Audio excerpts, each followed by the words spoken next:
The exclusive home of the Utah Mammoth is on 97.5, the KSL Sports Zone. In front of the net, loose puck for Stenlund. One-timer by Carcone. This way, Krause shoots and scores!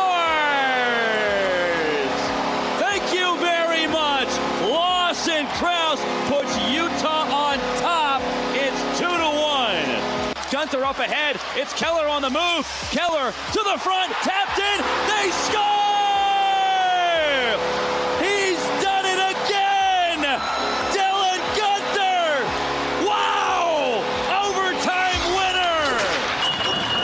You're listening to Jake Scott and Ben Anderson on 97.5, the KSL Sports Zone. Jake and Ben, 97.5, the KSL Sports Zone. This song came on the radio when I was around my kids the other day, and my 4-year-old goes, "Dad, is this Spanish?" I said, "I really don't know what they're singing, honey. I really have no idea. Join Hanson Scotty coming up tomorrow at RGS Exteriors from noon to 3, 4235 Farm Road in West Jordan. The Mammoth are red hot. They've won 4 in a row, and joining us now is our good buddy on the broadcast team, Nick Olczyk. What's going on, Nick? What's up, boys? Great to be back with you, and the Mammoths are rolling right now. So very happy days and well deserved for how this team started their home ice advantage this year with 4 wins from 4 games. I've watched all the games, but I watched the first 3 games of the season. I just thought, man, you guys are talking a lot about how well Nick Schmaltz is playing, and he can't put the puck in the back of the net. I'm just like, you guys are really praising how good he's playing, and I just like he keeps missing. And then he has the hat trick, and then I guess he didn't score in the next game, but it went off of Cooley, and it was really, his hard work. And he's been awesome since then. What have you seen from Nick Schmaltz? What was he doing early that a layman like me is not seeing? Well, it's interesting because last year, it took him 24 games to get his first goal. And there were a lot of moments in those 24 games where you just doesn't matter what you do. The puck it's like a force field behind the opposing team's net. But this year now he's got 4 goals in 7 games. And I think one of the other contributing factors to the goal scoring ability for Nick Schmaltz this year is he's just getting to the inside more. And he's actually got 13 inner slot shots this year, which is tied for the most in the National Hockey League. And by inner slot shots, for those who may not know, it's pretty much the area directly in front of the other team's crease. Like the slot is probably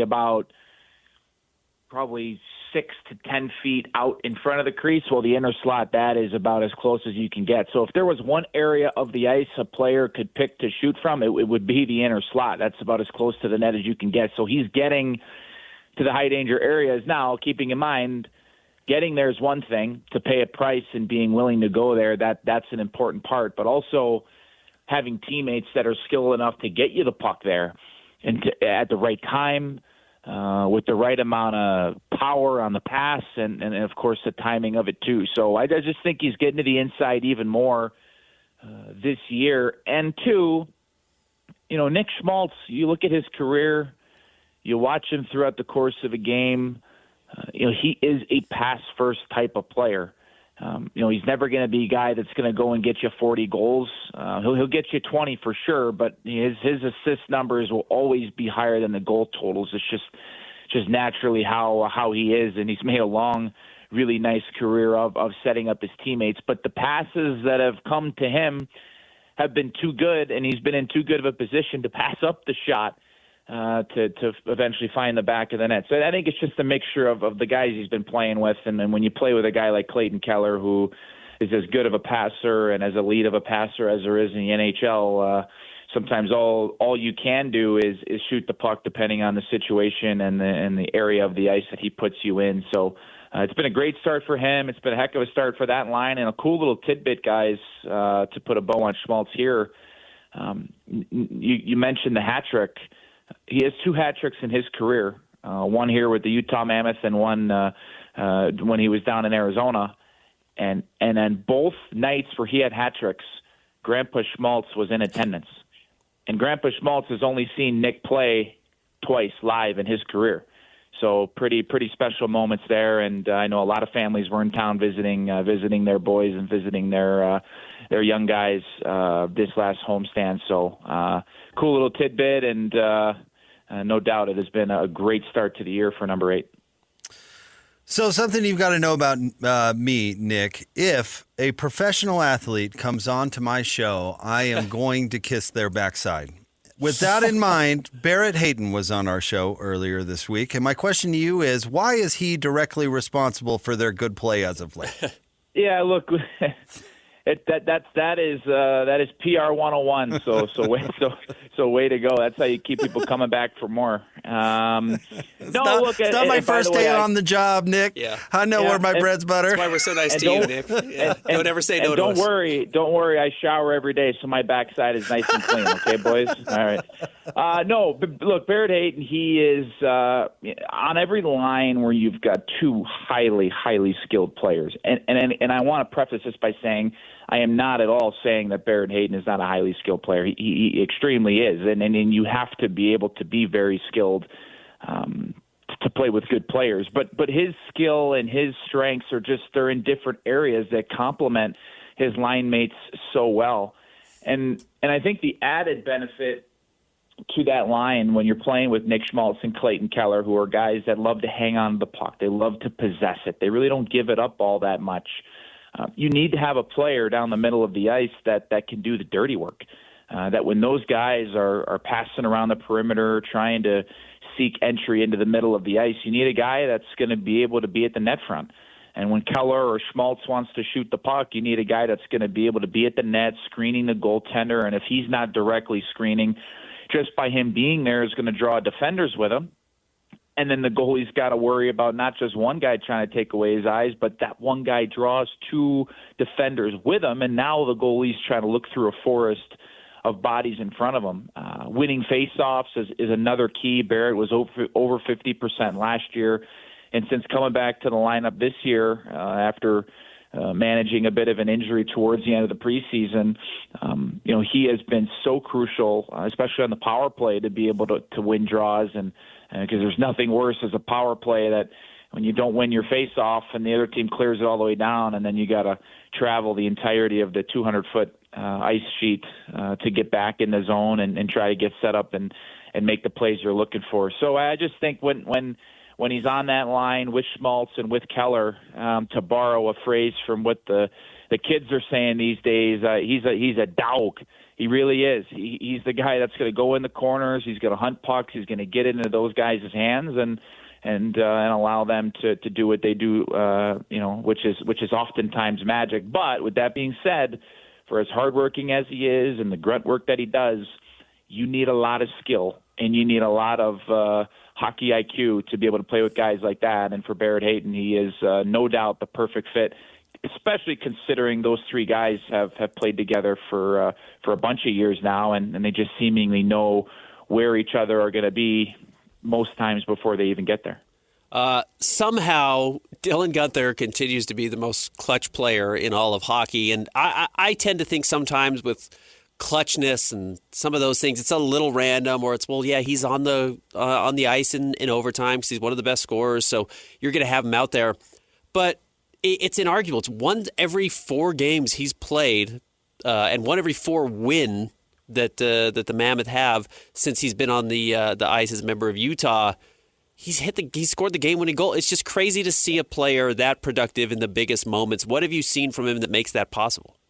Well, just to provide a little color to that beautiful picture you're painting, 24. Just follow me here, guys. Okay, 24. Of his last 31 goals. Now, he doesn't have 31 goals this year, so we're gonna dip our toes into last year. Okay, so dating back to last year, of his last 31 goals, 24 of those has either tied the game or given Utah the lead. And 6 of his last 10, we're gonna again dip our toes last year. 6 of his last 10 have been game winners. So we're seeing some unbelievable play in the biggest moments of the game, and the numbers are proving that to be. When 24 of the last 31 goals you have scored in your career have either tied the game or given your team the lead, I mean, to me, he continues to amaze, but we shouldn't be shocked because he's the type of guy that wants the puck on his stick at the most important moments. Now, aside from just the amazing shot that he possesses, his full 200-foot game allows head coach Andre Tourigny to put him out there in key moments during the game. When you're down by one, when you're tied. Of course, when you're trailing by a goal, you're going to send out your best goal scorers as much as you can, and that's one thing. But then in tied games, late in games, in overtime, that's where you need guys that, yes, are game breakers, but especially in a tied game, a coach is not going to play a lot of a guy that doesn't really trust, that can't play defense. And that's the special part about Dylan Guenther. And look, we're never – the first 5 things out of our mouth is never going to be defense related just because of the scoring ability and the willingness to get to the hard areas that he has, and at such an elite level, because guys like that just don't grow on trees. But I really do think his reliability and responsibility to cover in his defensive end helps the goal scoring that he has, because when he's on the ice, and whether it's with that line of Cooley and Peterka that have gelled so well together at the start of this year, as a coach, as a teammate, as a broadcaster, as a fan, like when he's out there, you just know that if he's in his own defensive zone, he's going to take care, and he's not going to cheat for offense. And I think one of the contributing examples of that is that he's played a lot on the penalty kill this year. Your leading goal scorer, who's going to be getting, I think, 40 goals every season, is killing penalties. That says to me so much about the maturity of this kid. And it hasn't just been in the NHL where he scored big goals. Think back to 2023, the World Junior Championships up in Halifax, Nova Scotia. He scored the golden goal in overtime of the gold medal game to help Team Canada win back in 23. He's made a career of coming through in those big moments. And in those moments, the game speeds up for some guys. And for others, it slows down. He is very much the latter, where he's always under control. And when the game's on the line, he knows and has the confidence that he wants to be the guy to be able to come through. So whether it's a tying goal in the middle of February or a goal to win the gold medal for his country when he's 18, 19 years old, we're very lucky to have him as part of this team. And there are just some guys that have a knack for coming up with key goals at huge moments, and the theory remains true and will remain true for a long time for the guy that's got a couple breadsticks on his back in a Utah Mammoth sweater.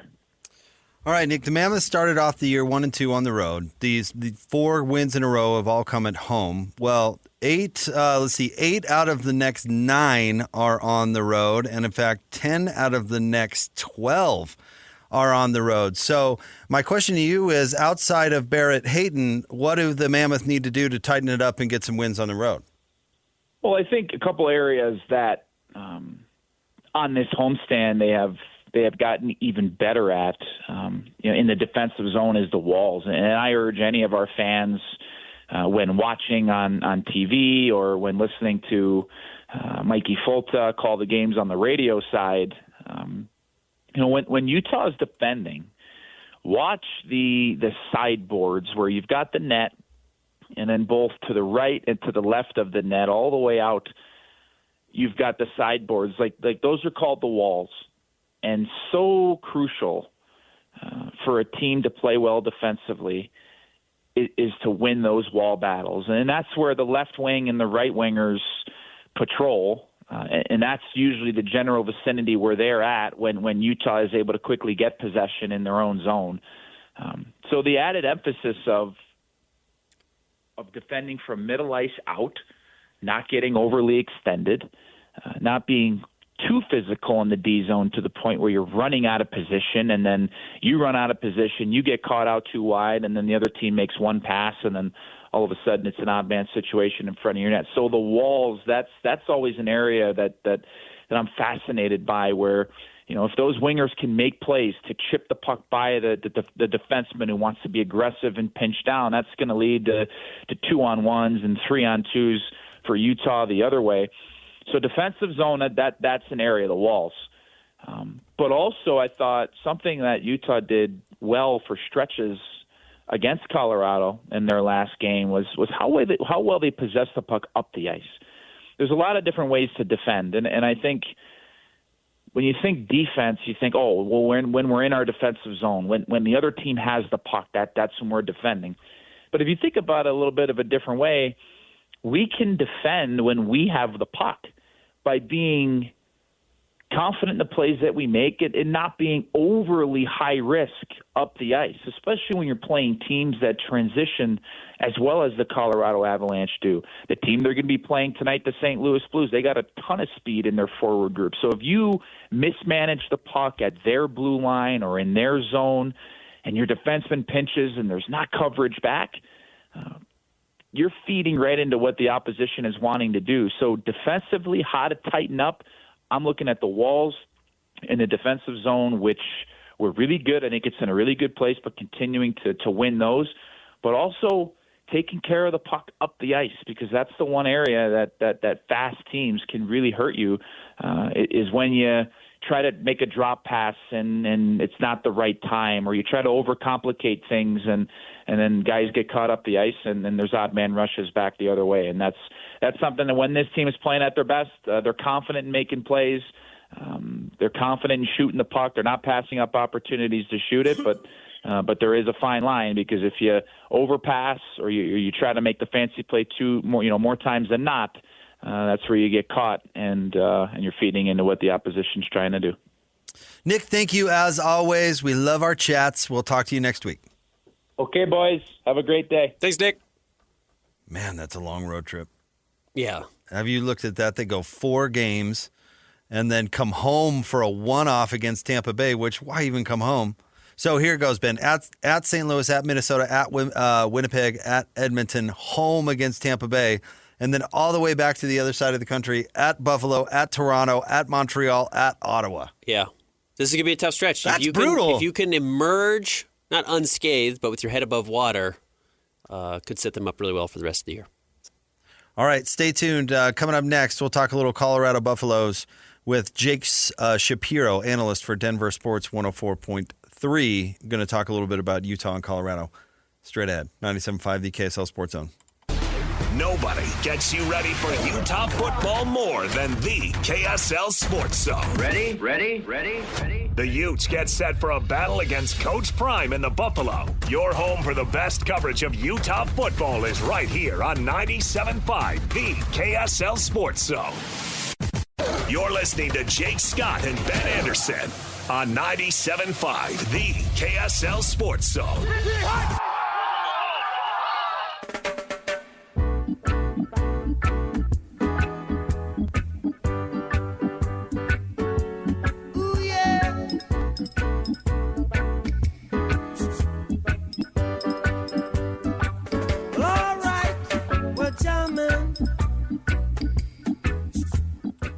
Jake and Ben, 97.5, the KSL Sports Zone. Ben, it is time to talk a little college football because, of course, the Utes take on the Colorado Buffaloes going down on Saturday. The late night game on the Mouse, 8:15 kick. Also, our next guest happens to cover one of the NBA teams that didn't have their head coach arrested this morning, so maybe we'll talk to him a little bit about that. He's an analyst for Denver Sports 104.3. He's our buddy Jake Shapiro with us on Jake and Ben. What's going on, Jake? Hey, Jake. Hey, guys. How you doing today? We're doing terrific. Better than Chauncey Billups. Colorado. Oh, man, that's hard. A Colorado legend. Oh, yeah, I didn't even think about that. Yes, Buffalo's Colorado Buffalo's legend, local legend, Nuggets legend. I mean, I know Chauncey Billups pretty well. Oh, man. I have a great relationship with his brother, who's the current Denver Nuggets assistant coach as well.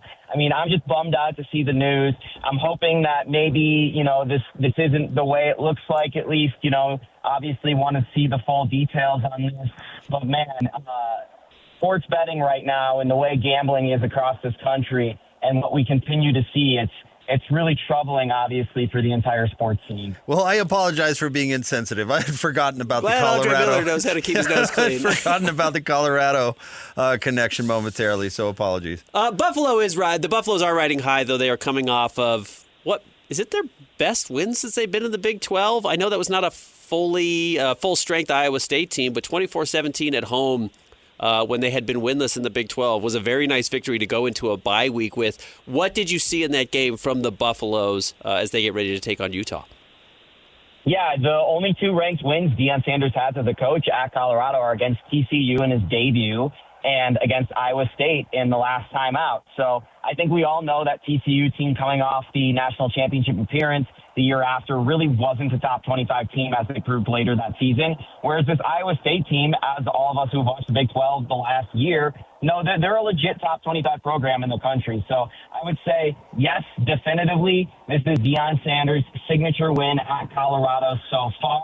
So this is a huge thing for the Buffaloes to build momentum. And you know what? I saw a team that had a more diverse offensive attack than they've shown all year. They continue to add a little bit more. You guys the BYU Colorado game as well. They built off some of the concepts in that game, which was really a lot better than what they had done early on in the season. And to be fair, and this is part of their own making because they made these decisions, it's really hard to design and be convicted around an offensive scheme when you're changing your quarterbacks every single week. So we've kind of seen, and obviously us from afar, but we've seen Deion Sanders kind of ride high in that larger-than-life personality, and he's got when he had a Heisman Trophy winner, and Shador obviously was capable. We remember that TCU win because of how everybody reacted after it. I'm curious, a season that is not quite a ride high type of season, even though I think Colorado is better still than they were for many, many years. But I'm curious, has Deion Sanders' demeanor changed, or how does he go about his day? Is it any different than when they did have the spotlight? Yeah, I mean, I think this time last year we were all talking about them making the college football playoff. That's certainly not the conversation now. He still draws the highlights and the lowlights and all the attention, right? But I've been saying it since day one. Deion brings a lot of attention and a lot of hype, and a lot of that is without substance. Last year, we actually had substance in Boulder. We had the Heisman winner, and we had the Big 12 Offensive Player of the Year in Shador Sanders. Both of those players very legit. You look at what LeJohntay Wester and Jimmy Horn are already doing in the NFL, as well as Preston Hodge, who's one of the best DBs in football, college football this year after he's transferred. That team was legitimately good. They had substance. Going into this year, there's really not much substance outside of Jordan Seaton. So the hype and the attention span that Deion draws has not changed. But I will say the perception of what Deion has done in Boulder, now that he has gotten this massive contract extension, which has made him one of the 5 highest paid coaches in college football, coupled with right before that Iowa State game, they were winless in conference. It was getting about as dark as it had been yet with Deion Sanders. I don't think anyone was saying Deion needs to be fired or anything, but there were some legitimate questions about how involved he was this offseason, given his health scare with cancer, given his not ability to be around the program. I think they were all fair questions, and it looked like this thing was spiraling a little bit downward. But given the recruiting classes coming in, and given what just happened last week or 2 weeks ago now, I think there's a little bit more positivity, and it was desperately needed because it came, like I said, at where the bottom has been so far in the Coach Prime era. What did you see from the defense that held Iowa State to just 17 points? Because Utah, we're not sure yet, but it looks like they may have a backup quarterback, and a backup quarterback going up against the defense that's playing as well as Colorado did. Seems like a dangerous combination. Well, this is the defense people thought we were going to see all year long. And Deion said going into the year that this defense was actually going to be better without Travis Hunter, the defensive player of the year in the Big 12, the defensive player in the country last year, Travis Hunter, in one of the top 5 picks in the NFL draft. Deion said that this defense would be better. I don't know if I truly believed that, but that's at least a talk. And Robert Livingston is, in year 2, I thought the schemes would be a little bit more comprehensive. I thought these, things would all play out on the football field, and they just hadn't. So you're looking at a team, as you kind of alluded to, that's finally starting to click at the right time defensively.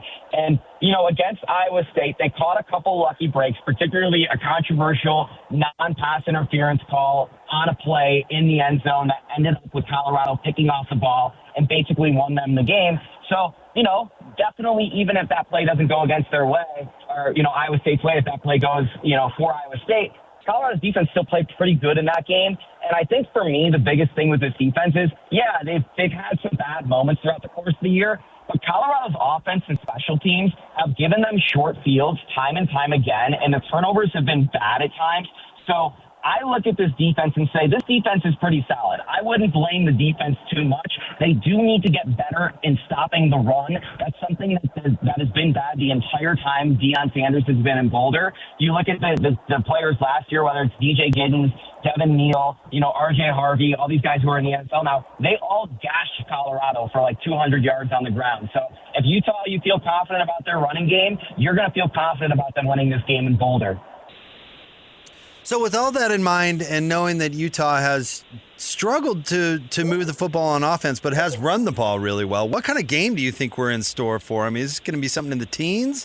Think we're going to see something in the 20s? What do you think? If I were Utah, what I would do is I would keep possession for as long as possible of the football. Run the clock, run the ball, minimize the amount of possessions for the Colorado offense, because I think you can really just churn the Buffaloes and make this a 17-14 game. That's the plan if I were the head coach of the Utah Utes. Looking outside of the Colorado Buffaloes, the Denver Nuggets do start their, potential title run tonight. They had a fantastic offseason. What is the expectation going into this year? Championship or bust, as you just laid out. They have the best player in the world. We don't know how long that's going to last when you look at Victor Wembanyama last night, right? That guy's coming. We all know the window's closing soon because of Victor Wembanyama and what's coming with the Spurs. But right now, there's no doubt about it, especially with the championship hangover of the Thunder that every single team in the NBA has experienced in the last several years.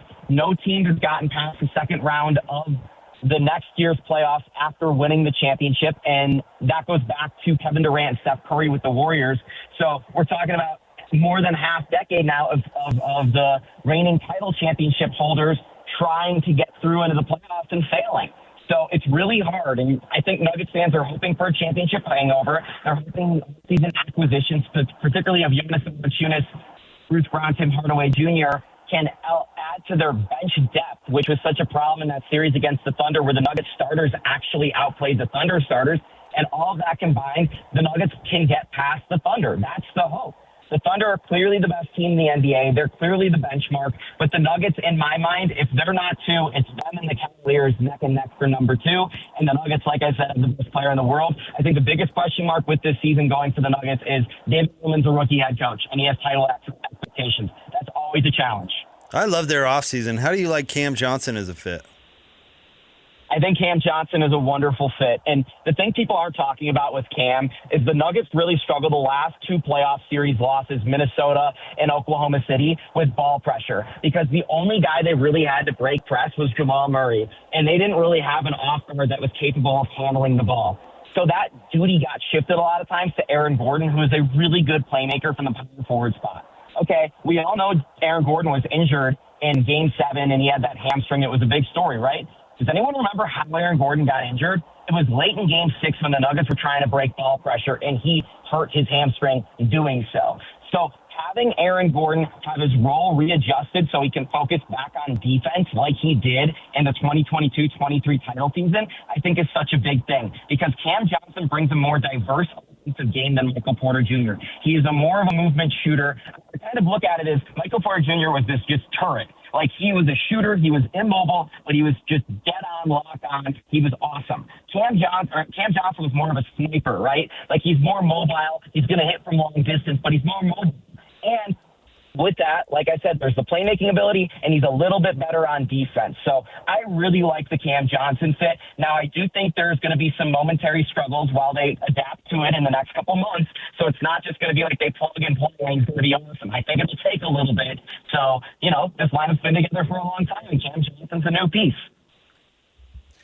Jake, we always appreciate it when you have a few minutes to drop by. Thank you very much. Enjoy the game on Saturday and enjoy the upcoming NBA season. Hey, man, it looks like the Utah Jazz have some reason not to tank, right? Let's go, Utah. That was really something. Still some pretty good names to tank for at the top of this draft, though. Yeah. We'll see where they go. The conflict. Thanks. Yeah, no doubt about it. Thanks, Jake. All right, See you guys. there you go. That's Jake Shapiro, analyst for Denver Sports 104.3. I don't want to be in the Michael Porter business, Michael Porter Jr. business. No. I don't want to be in the Porter family business. Well, Jonte, Michael, he's had other siblings that have had serious trouble off the court.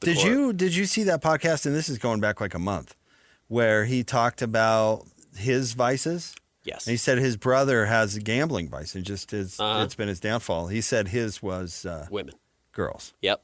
And then how he treats those women is not particularly kind. Yeah. So maybe the greatest thing we haven't given Nikola Jokic credit for is how he's kept that moron under wraps for as long as he did. Because Michael Porter Jr. is an idiot. Yeah. Yeah. And you didn't hear it as much as you might think, and the way as much as I think you're going to hear it now that he's in Brooklyn, because there's nobody to tamp it down. Yeah. So Also, the sins of the brother. no, it's not his fault. But yeah, get Cam Johnson you there. can still legally date lots of women. But like his also brother Michael Malone doing- was a headache, and who was their GM? Oh yeah, Bozo of the Year. I can't remember his name. Former NBA player. Yeah, and he was terrible.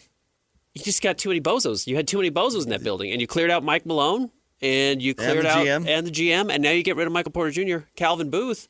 It's like, okay, it's a bozo-free environment. That's good. The adults are That's back. good for business. Yeah. So I expect a big year from the Nuggets as well. They play tonight against the Warriors. It's their season opener. They had a late We'll start. complete our picks tomorrow. Yeah, we will. All right, stay tuned. We wrap up the show. Coming up next, Jake and Ben, 97.5, the KSL Sports Zone. Let's go! Complete game coverage of the Cougars is right here on the KSL Sports Zone. The Cougars hit the road for a massive Big 12 showdown against Iowa State. Your home for the best coverage of Cougar football is right here on 97.5, the KSL Sports Zone. You're listening to Jake Scott and Ben Anderson on 97.5, the KSL Sports Zone. Two amigos on the airwaves, talking sports. They got him made Jake's Alonso. Loves his tie guy, Ben's got style with his scarf. Oh my. This one's for Jake and Ben. Hey Jake, it's not the Bear. His name is Bear Bachmeyer. When you're watching golf, was it the Tiger? No, it's Tiger Woods. Happy to be 7-0, but man, all year it's been killing me. Let's change it up. Come on. Chris, that's his nickname. I know his name. Bear? I know his name is Bear. His nickname is the Bear. It's the worst nickname of all time. It's Because fine. it's just his first name. I've come up with a lot of bad ones. I was thinking now with Bird Ficklin starting at Utah, is it the Bird? The Bird. The Bird versus the Bear? Yeah, give him the bird. Give Colorado the bird. I mean, that's kind of awesome on a number of levels, no? Yeah, I think that's great. So, sorry, Chris, but that's my nickname for him. Like Phil is my new nickname for Kyle Filipowski. You never cease to amaze me. You've read through some of these indictments. This guy, Joe Pompliano on Twitter, has a great breakdown on everything that happened today with these indictments against What a wild story. Chauncey Billups and Damon Jones and Terry Rozier. And the freaking mafia. And La Cosa Nostra, who's the Italian mafia. 4 out of the 5 families in New York. This is what's particularly painful to read. The FBI says that NBA player Terry Rozier told the defendants that he was going to leave a game early on March 23rd, 2023 with an injury. The defendants then placed more than $200,000 in wagers, so it was hundreds of thousands, which you had mentioned But earlier. they were individual wagers, but yeah. But on unders for his prop bets. With Rozier leaving the game after 9 minutes, those bets paid out tens of thousands of dollars in profits, and the defendants and Rozier counted the money at his house. Bring the money over. We'll count it together. The FBI says that former Raptors player Jonte Porter, who's already been banned by the NBA, was threatened to participate in the sports gambling scheme because of his gambling debts. And then you're right. They talk about the crazy things and the technology that they use to set up these The poker players, yeah. poker players. The FBI says defendants utilized altered shuffling machines, which, by the way, they got these shuffling machines by robbing a guy at gunpoint to get a shuffling machine that will arrange the cards in a very specific order. Well, how else are you going to get it? To read the cards in the deck and then relayed that information to an offside operator. The offside operator was known as the quarterback, then sent the information to someone at the table. My favorite part of this, though, and they talk about the X-ray poker tables, and they talk about all those other things, marked cards, et cetera, et cetera. The sports gambling investigation is called Operation Nothing But Net. Creative. And then the poker investigation is called Operation Royal Flush.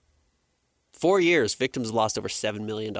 This is real Go to prison stuff. Real go to prison stuff. Uh-huh. This is And I love it that you think Gilbert Arenas sold everybody down the river. it might have been Gil. Because he did. I saw that video of him dancing when he was coming out of the And he said, "I'm not going to jail. I've got a wife at home." He said, "I'm going to snitch." But yeah, this is a wire fraud, extortion. Yeah, because they laundered the money afterwards in the sports one. And it's you cross state lines, so it becomes federal. It's like, yeah, this is a real issue. Chauncey. So Gilbert, it was going on in his house, right? A rental. He was renting out houses to host poker games, and we don't know if they're related or not. Yes, or how much he actually knew. Yeah, right. So which is deniability. We certainly don't want to slander anybody. Yeah. Can we just finish off the show in all honesty by saying, if you have an issue with gambling or any compulsive behavior for that matter, like there's stuff out there. There's resources out there for you. Don't chase it. That's the compulsive part, right? The chasing it. There is no winning. There's no finish line. Correct. And the house always wins. And there are support systems out there for people. Because there's a lot of people that get lost in it. I've seen it. I'm sure you've seen it. It's really sad. So if you have an issue with it, reach out. Yep. I think that's fair. We can end there. All right. Stay tuned. We will talk to you tomorrow. Hans and Scotty G. Thanks, coming Christian. up next. It's the Jake and Ben Show, 97.5, the KSL Sports Zone.